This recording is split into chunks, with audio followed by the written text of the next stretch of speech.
For a car that never saw a release outside of South America, the Volkswagen Gol managed to become an underground legend, living for 3 decades in Latin America.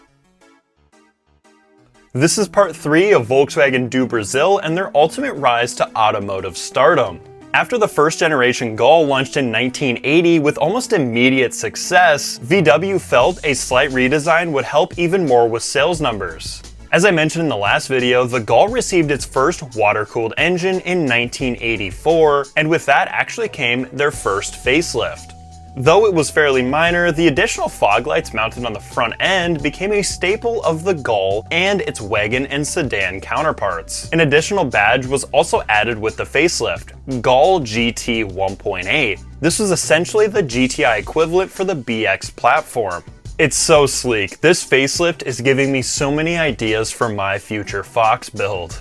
2 additional facelifts would appear, with 1987 bringing the GTS 1.8 and 1989 adding the GTI 2000 name for the Gol platform.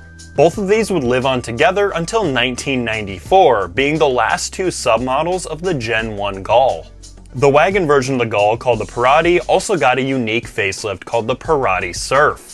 It is extremely difficult to find information about the Surf, but from the outside it is apparent that it shares styling to the Gol GT models. Honestly, when I start getting parts for the Fox, this will probably be the model I get stuff from. I love it so much. Once the first gen Gol ran its course, in 1994 the successor would emerge. With styling similar to the Mark III Golf, it rounds the edges of the angular Generation 1 Gol. This one also got a few facelifts, and the Parati and Severo were sold alongside it, though the Voyage was no longer in the lineup. This was actually the first Gol to reach the world stage, being built and sold in Iran from 2003 to 2010. The final generation of the Gol was released in 2008, with the Voyage returning to the lineup, but the Parati was unfortunately removed.